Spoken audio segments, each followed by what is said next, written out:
Assalamualaikum warahmatullahi wabarakatuh. Selamat pagi anak-anakku semua kelas 9 dari 9A sampai 9H yang saya sayangi dan saya banggakan. Semoga anak-anakku semua pada pagi ini tetap sehat dalam lindungan Allah SWT. Yang lebih penting lagi, anak-anak tetap semangat dalam menuntut ilmu walaupun melalui pembelajaran jarak jauh. Anak-anakku semua, pada kesempatan pada pagi hari ini kita tetap belajar pada bab 1 pertemuan yang keempat. Nanti untuk PKN ini saya berikan tugasnya minggu depan. Jadi tidak semua satu pertemuan saya berikan tugas, tidak. 4 pertemuan selesai, minggu depan pertemuan kelima kita mulai saya berikan tugas. Nah, aku semua kita lanjut, sudah diikuti ya. Kompeten turun. Oh, gitu. Anakku semua masih bab 1. Tujuan untuk pertemuan keempat ini mensyukuri perumusan dan penetapan Pancasila sebagai dasar negara. Kita harus bersyukur kita sudah punya Pancasila yang sesuai dengan kepribadian bangsa Indonesia. Kepribadian itu apa anak semua? Kepribadian itu nilai-nilai yang terkandung sila pertama sampai kelima itu sesuai dengan keadaan realita bangsa Indonesia. Oleh sebab itu tujuan yang kedua, kedudukan Pancasila sebagai ideologi terbuka meliputi 1. Keterbukaan ideologi Pancasila. Kedua, nilai yang terkandung dalam Pancasila. Yang ketiga, Pancasila sebagai ideologi terbuka memiliki dimensi. Kemudian tujuan yang ketiga, anak setelah pertemuan ini harus paham. Yang ketiga, menganalisis perumusan dan penetapan Pancasila sebagai dasar negara. Yang kelima ada komitmen kebangsaan para pendiri negara dalam perumusan dan penetapan Pancasila. Kemudian anak-anakku kita mulai membuka keterbukaan ideologi Pancasila itu yang bagaimana toh? Bisa dilihat di buku paketnya anak-anakku ya, sambil dibuka santai serius. Yang pertama yaitu di dalamnya ada stabilitas nasional yang dinamis. Sudah paham di stabilitas nasional apa itu? Stabilitas nasional itu nasional ya negara kita NKRI ini situasi kondisinya harus kondusif, aman, tentram. Yang penting nomor 1 amannya itu. Yang aman itu bagaimana? Tidak terjadi gejolak, kerusuhan, kemudian disintegrasi bangsa, kemudian pemberontakan. Itu yang namanya tidak stabil. Bangsa yang maju yang besar, situasi negaranya harus stabilitasnya sangat kokoh, sangat kuat. Karena apa? Sukses pembangunan, sukses tujuan negara tergantung dari situasi keamanan negara itu. Maka di dalamnya sudah mengandung stabilitas nasional yang dinamis, yang cukup kuat di negara Indonesia ini. Walaupun ada gejolak, itu tidak berarti bisa diselesaikan dengan baik. Terus keterbukaan yang kedua dalamnya adalah larangan ideologi komunis dan liberalis. Karena kita sudah tepat saya sampaikan tadi, ideologi Pancasila sesuai dengan kepribadian bangsa Indonesia. Kenapa ideologi komunis dan liberalis tidak boleh atau dilarang di Indonesia? Ada yang sudah paham? Kalau belum paham, dilihat buku paket ya. Ideologi komunis itu apa toh? Ideologi suatu paham yang menyatakan bahwa tidak percaya adanya Tuhan, tidak mempercayai adanya agama. Itu adalah komunis. Padahal kepribadian bangsa kita sejak zaman Mojopahit. Bahkan sebelum Mojopahit sudah mengenal kepercayaan animisme dan dinamisme. Animisme percaya kepada roh yang bersifat goib, kekuatan goib, berarti sudah percaya adanya kekuatan di luar manusia. Dinamisme kekuatan percaya kepada benda-benda yang punya kekuatan. Diteruskan pada zaman Majapahit itu sudah ada agama Hindu, agama Buddha, agama Siwa, terus berkembang sampai sekarang ada Kristen, Katolik, kemudian tambah Islam dan Konghucu. Ini menandakan bahwa corak kehidupan bangsa Indonesia, bangsa senang religius, senang hidup beragama.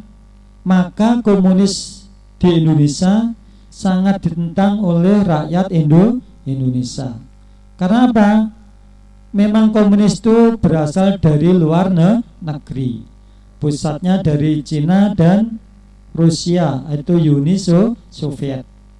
Itu kehidupan komunis sangat bertentangan dengan kehidupan religius bangsa Indonesia.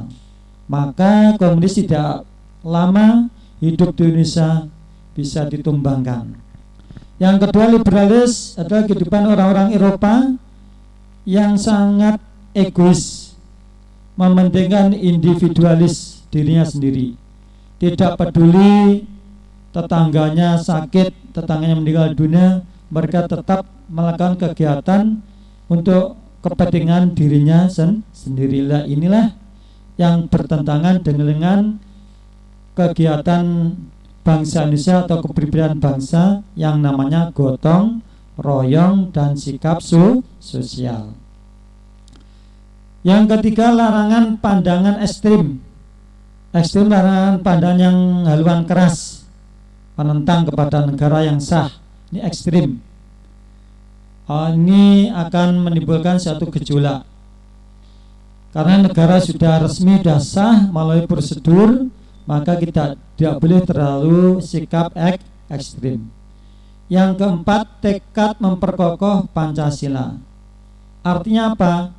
Kita tidak perlu mempermasalahkan Pancasila lagi, karena Pancasila sudah hasil kesepakatan para tokoh-tokoh pendiri negara dan nilai-nilainya sangat relevan dengan kehidupan masyarakat. Kemudian keterbukaan yang kelima, anakku, adanya sistem perwakilan. Sistem perwakilan sekarang atau bisa sistem langsung. Bisa kalau anak-anakku semua menyatakan pendapat, sungkan, malu, bisa lewat perwakilan, tidak langsung. Jadi perwakilan. Kalau tidak sungkan, langsung aja melalui prosedur. Kalau di sekolahan ya melalui gurunya. Kalau guru tidak mau, lewat bisa wali kelas atau lewat BK dan seterusnya. Terakhir, bentuk negara kesatuan. Jelas negara kita bukan negara kerajaan atau negara protektorat. Ini negara kesatuan, tercantum dalam UUD 45, tepatnya pasal 1 ayat 1. Negara kesatuan itu apa? Negara apa dah? Negara kesatuan, negara dalam suatu negara itu hanya ada satu pemerintahan yang sah, tidak ada negara-negara bagian. Beda dengan negara serikat. Karena negara serikat, di dalam negara itu ada negara-negara bagian, dan negara bagian itu juga ada pemerintahan dan dipimpin seorang presiden. Tapi kalau negara kesatuan, satu negara hanya ada satu pemerintahan dipimpin seorang presiden. Di bagian negara kesatuan itu tidak ada negara bagian, tapi ada namanya pemerintah tingkat 1, pemerintah daerah tingkat 2. Pemerintah tingkat 1 dipimpin oleh gubernur, tingkat 2 dipimpin oleh siapa? Bupati dan wali kota. Ya, itu tadi anak-anak keterbukaan ideologi Pancasila. Kita lanjut. Nilai yang terkandung dalam Pancasila. Ini ada 3 nilai. Nilai yang pertama nilai dasar atau nilai yang sangat pokok atau universal. Contoh, sila pertama yang berbunyi ketuhanan yang Maha Esa. Nilai dasarnya adalah ketuhanan. Jadi manusia, setiap bangsa-bangsa di dunia ini pasti akan menerima nilai ketuhanan. Maka Pancasila bersifat universal. Universal artinya apa? Universal artinya nilai-nilai ketuhanan itu diterima, dijunjung tinggi oleh bangsa-bangsa di seluruh dunia. Hampir negara-negara seluruh dunia ini percaya menerima tentang ketuhanan. Model ketuhanannya tinggal itu nanti melalui proses agama masing-masing. Yang kedua, nilai kemanusiaan yang adil dan beradab. Nilai dasar pokoknya yaitu kemanusiaan. Ini sudah melekat, kita tidak asing lagi dalam kehidupan bermasyarakat, berbangsa negara. Tetangga yang sakit kita menjenguk, tetangga yang kena musibah, keluarganya ada yang meninggal dunia, kita ikut. Bahasa Jawa ini melayat, bahasa Arabnya takziah, seperti itu. Nilai persatuan Indonesia ini ada nilai pokoknya yaitu persatuan. Kita dalam bergaul, dalam masyarakat, dalam berbangsa dan bernegara tidak boleh membeda-bedakan atau kita harus menghindari diskriminasi. Yang keempat, nilai kerakyatan yang dipimpin oleh hikmat dalam kebijaksanaan dalam permusyawaratan perwakilan. Nilai dasarnya kerakyatan. Ini sumber demokrasi di Indonesia. Pemilihan umum untuk memilih anggota legislatif, DPR, MPR maupun eksekutif, presiden, gubernur, bupati, wali kota, itu dasarnya dari sila keempat ini. Kerakyatan yang dipimpin oleh hikmat. Dasar musyawarah mufakat. Wujud musyawarah mufakat kita dalam pemilihan pemimpin kita yaitu melalui pemilihan umum. Nilai yang kelima, keadilan sosial bagi seluruh rakyat Indonesia. Ini sudah dilaksanakan.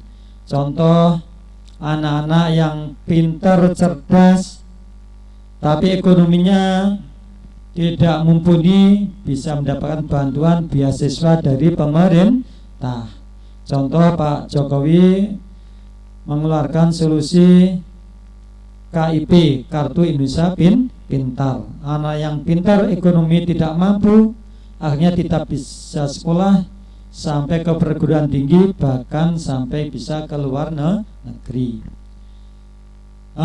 Semoga sudah jelas. Kita lanjut slide selanjutnya. Nilai instrumental, nilai Pancasila yang kedua. Instrumental itu penjabaran nilai-nilai pokok yang 5 tadi: ketuhanan, kemanusiaan, persatuan, kerakyatan, dan keadilan, dijabarkan dalam norma-norma hukum atau konstitusional. Dalam norma hukum, contohnya dalam Undang-Undang Dasar 45. Contoh nilai dasar yang pertama ketuhanan itu dijabarkan dalam Undang-Undang 45, tepatnya pasal 29 ayat 1 dan 2. Ini contoh ketuhanan yang Maha Esa. Bagaimana kita untuk bisa bertakwa kepada Tuhan, bagaimana kita untuk bisa menjadi orang yang beriman yang baik, itu dijabarkan dalam UUD 45, tepatnya pasal 29 ayat 2, yaitu setiap warga negara memiliki kebebasan untuk memilih dan memeluk salah satu agama. Yang ketiga bisa diwujud melalui ketetapan MPR. Hasil keputusan yang dibuat oleh MPR mengandung kekuatan hukum. Ini juga bisa. Yang keempat melalui undang-undang. Contohnya undang-undang lalu lintas itu mewujudkan sila kelima keadilan. Undang-undang narkoba, undang-undang pendidikan, atau yang peraturan yang lainnya sampai dibuat oleh pemerintah daerah tingkat 1 dan 2, namanya Perda Kota Kediri, Peraturan Kota Kediri, Perda Kabupaten Kediri, peraturan yang dibuat oleh pemerintah Kabupaten Kediri. Nilai yang ketiga, anak-anakku semua, semoga tetap semangat. Nilai yang ketiga yaitu nilai praksis, nilai realisasi dari instrumental atau praktek dalam kehidupan sehari-hari dalam masyarakat. Contoh, sila pertama, tidak memaksakan agama yang berbeda. Jadi kita tidak boleh bersikap bertindak orang yang sudah beragama diajak untuk memeluk agama lain, itu tidak boleh, baik secara langsung maupun tidak langsung. Itu namanya nilai praksis. Karena kalau sampai terjadi bisa menimbulkan disintegrasi bangsa. Yang kedua, saling menghormati perbedaan yang ada. Ini nilai kemanusiaan. Di lingkungan masyarakat kita sangat beragam, dari berbagai daerah berkumpul jadi satu, punya karakter sopan santun yang berbeda. Nah, ini kita harus lapang dada untuk menerima perbedaan. Yang ketiga, itu nilai praksis sila ketiga persatuan, mendukung pembangunan NKRI untuk mewujudkan persatuan. Yang keempat, berpartisipasi dalam gotong royong. Dalam kehidupan masyarakat tidak asing lagi, walaupun kita sudah zamannya modern, canggih, tetap tidak meninggalkan gotong royong, tradisi yang baik, kebiasaan yang baik oleh bangsa Indonesia. Yang tidak diskriminatif dalam masyarakat, tidak membeda-bedakan dalam pergaulan. Dia lanjut, anak-anak, ini contoh, saya ambilkan nilai-nilai Pancasila tadi. Ini umat beragama di Indonesia bisa hidup rukun karena waktu orang Muslim buka puasa bersama juga mengundang umat agama lain untuk berbagi. Tujuannya tidak apa, hanya untuk meningkatkan kerukunan. Padahal umatnya agama yang lain itu juga memiliki ekonomi yang mampu, yang lebih mampu mungkin, tapi mereka antusias untuk mengikuti buka bersama. Nih, contoh lagi, ini adalah doa bersama yang dilakukan antar umat beragama untuk kepentingan bangsa. Ini pada waktu zamannya Gus Dur sudah dirintis di pergantian. Orang Muslim doa dulu, setelah itu ganti orang Hindu, orang Buddha, Kristen, Katolik, dan seterusnya untuk keamanan bangsa dan negara. Contoh gotong royong ini untuk bisa membangun tempat ibadah, membangun pos kampling, membangun sekolahan dan tempat-tempat umum yang digunakan kepentingan bersama. Ini secara bersama-sama, guyub rukun, sehingga masyarakat kita kalau ada masalah dengan tetangga, dengan orang lain mudah diselesaikan karena sudah kenal dulu, sering bertemu, sehingga kalau ada masalah lebih mudah diselesaikan daripada yang tidak kenal. Ini contoh lagi, masyarakat desa membangun tanggul. Kalau musim hujan air sering meluber, maka dibuatkan tanggul dibangun secara bersama-sama. Kemudian anak-anakku, Pancasila memiliki 3 dimensi. Dimensi idealisme, yaitu dimensi cita-cita. Di Pancasila sudah mengandung cita-cita untuk kemajuan bangsa yang akan datang. Contohnya pengakuan terhadap Tuhan, pengakuan terhadap harkat martabat manusia. Ini sangat penting sekali. Kita tidak boleh meremehkan, merendahkan orang lain, toh walaupun orang itu tidak memiliki potensi apa-apa, tidak secara ekonomi tidak punya, secara keilmuan tidak punya. Kita tidak boleh sembarangan meremehkan orang lain. Kita harus tetap menghargai, bersikap baik. Yang ketiga, pengakuan terhadap persatuan. Nah, ini sangat penting kita menjaga, terutama lingkungan terkecil dulu. Manusia yang baik itu manusia yang tidak punya musuh, tidak punya masalah. Ada orang lain kalau punya masalah ya cepat diselesaikan. Itu manusia yang terbaik, sehingga wujud persatuan bisa terwujud. Yang kedua, yang B, dimensi realitas, wujud dalam kehidupan sehari-hari. Masyarakat kita yang beragama ya rajin ke tempat ibadah, melaksanakan ibadah dalam pergaulan sehari-hari, tidak membeda-bedakan pergaulan itu dalam realitasnya. Ini yang bisa dilihat dalam kerja di perusahaan. Itu yang memiliki perusahaan adalah orang-orang contoh orang Nasrani, tapi karyawannya banyak dari berbagai macam agama. Ini wujud dimensi yang kedua, realitas. Boleh kita kerjasama antar umat beragama selain akidah, selain nilai ajaran agama, boleh, tidak apa-apa. Itu hubungan kemanusiaan.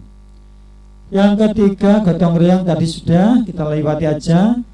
Yang ketiga, dimensi normatif, mengandung nilai-nilai aturan atau suatu hal yang harus kita taati. Contoh, kita Indonesia termasuk sudah rawan narkoba, maka kita jangan sampai mengenal atau mencoba-coba untuk narkoba. Karena apa? Itu sangat membahayakan terhadap diri manusia sendiri dan orang lain, bahkan bangsa dan negara. Ada yang menyatakan bahwa narkoba itu memang misi orang atau bangsa lain, orang luar negeri, ingin menghancurkan Indonesia secara militer, tidak bisa, secara ekonomi juga tidak bisa. Maka dengan cara narkoba, para pemuda, pelajar, mahasiswa ditebari narkoba dengan tenggang waktu 10 tahun, 15 tahun yang akan datang. Maka pemimpin-pemimpin Indonesia itu orang narkoba, sehingga yang diserang otaknya tidak begitu sehat, sehingga mudah akan diatur, akan dikuasai lagi oleh bangsa lain. Maka kita harus hati-hati anakku semua. Kalau bisa harus menghindari, baik dengan cara yang langsung maupun tidak langsung. Normatif, dilarang menghilangkan nyawa orang lain, baik disengaja maupun tidak disengaja. Karena nyawa orang lain itu termasuk hak pokok yang melekat pada diri manusia. Barang siapa yang menghilangkan nyawa orang lain, disengaja maupun tidak, itu mendapat sanksi dalam hukum. Anak-anakku semua, ini adalah simbol bahwa mengapa Pancasila disebut sebagai ideologi terbuka. Apakah ideologi tertutup? Ada, kemarin sudah kita pelajari, termasuk ideologi komunis itu tertutup. Sudah ada yang tahu ideologi terbuka? Kita lanjut. Ideologi terbuka itu adalah suatu ideologi yang tidak bersifat kaku atau tertutup, namun bersifat terbuka, aktual, dinamis, dan antipatif, serta senantiasa mampu menyesuaikan dengan perkembangan zaman. Jadi kita apa aja dari luar kita terima. Semua, apalagi zamannya sekarang ideologi Pancasila selalu menerima. Tapi kita punya filter, penyaring. Sesuatu yang dari luar yang tidak baik kita tidak perlu mengambil. Yang baik aja. Yang baik contohnya apa? Kerja keras orang luar negeri, kemudian iptek, ilmu pengetahuan teknologi, kita harus kita ambil. Tapi kalau hal yang tidak baik seperti narkoba, minuman keras, pergaulan bebas, laki-laki perempuan, ini harus hati-hati anak semua ya. Perkembangan zaman sudah tua ini, terutama anak-anak muda itu harus hati-hati. Bahkan ada pendapat di Jakarta, anak laki-laki perempuan itu sudah rawan sekali. Mereka berduaan, namanya pacaran itu tidak hanya sekedar pacaran itu sebegitu jauh. Maka anak harus hati semua untuk hal ini. Kita lanjut. Ini adalah Pancasila ideologi terbuka bersama. Dimensi Pancasila sebagai ideologi terbuka, yang pertama adalah dimensi ideologi idealitas, yaitu nilai dasar yang terkandung di dalam Pancasila bersifat sistematis. Sistematis mudah dipelajari, tidak berbelit-belit, kemudian rasional dan sangat rasional, masuk akal, dan menyeluruh, yaitu hakikat nilai-nilai yang terkandung dalam sila-sila Pancasila merupakan ketuhanan, kemanusiaan, persatuan sudah sampaikan tadi. Itu adalah dimensi Pancasila sebagai ideologi terbuka. Yang kedua, dimensi normatif, nilai-nilai yang terkandung dalam Pancasila perlu dijabarkan, sudah saya sampaikan tadi, kan masih umum, pokok, perlu dijabarkan. Maka diwujudkan dalam undang-undang lalu lintas, undang-undang pendidikan, undang-undang undang-undang perdagangan dan lain sebagainya. Yang ketiga, dimensi realitas diwujudkan dalam kehidupan sehari-hari. Di hukum, peraturan yang sudah dibuat, disahkan, diberlakukan oleh negara, seluruh elemen bangsa dan negara, seluruh warga negara Indonesia harus mentaatinya. Barang siapa yang melakukan pelanggaran, mulai rakyat kecil sampai kepada presiden, sampai kepada hakim yang tugasnya memberikan sanksi hukum pada seseorang bersalah, kalau melakukan tindak pelanggaran, semuanya akan diproses menurut hukum. Ini sudah terbukti ya di negara kita, hukum sudah sangat bagus. Kemudian kita lanjut.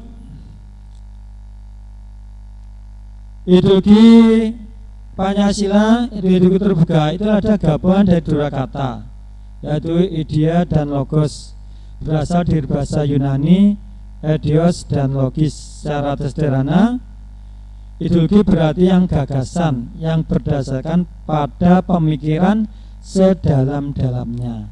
Di Pancasila sudah mewakili ini. Yang kedua, ideologi adalah ajaran doktrin, teori, ilmu yang diyakini kebenarannya yang disusun secara sistematis. Di Pancasila sudah jelas mulai perumusan, penetapan itu adalah secara sistematis. Yang ketiga, dalam praktek orang menganut dan mempertahankan ideologi. Jadi Pancasila tetap dipertahankan mulai dari adanya G30 SPKI, kemudian APRA, RMS, DI, TII, itu semuanya ini kaitannya yang ketiga ini. Ideologi bangsa harus dipertahankan. Kalau tidak dipertahankan, ideologi gonta-ganti itu sangat membahayakan kehidupan bangsa dan negara. Terakhir, ideologi terbuka adalah ideologi yang dapat berinteraksi dalam kehidupan bermasyarakat. Demikian anak-anakku semua, sudah pertemuan yang keempat selesai. Semoga anakku tetap sehat dalam lindungan Allah Subhanahu wa taala. Mari pada pertemuan ini kita tutup dengan bacaan Fatihah agar ilmu anak semua dapat barokah manfaat. Tugas PKN untuk minggu depan atau pertemuan yang kelima. Jadi pertemuan 1, 2, 3, 4 nanti saya berikan pada waktu pertemuan yang kelima. Mari kita baca hamdalah. Alhamdulillahirabbil alamin. Assalamualaikum warahmatullahi wabarakatuh.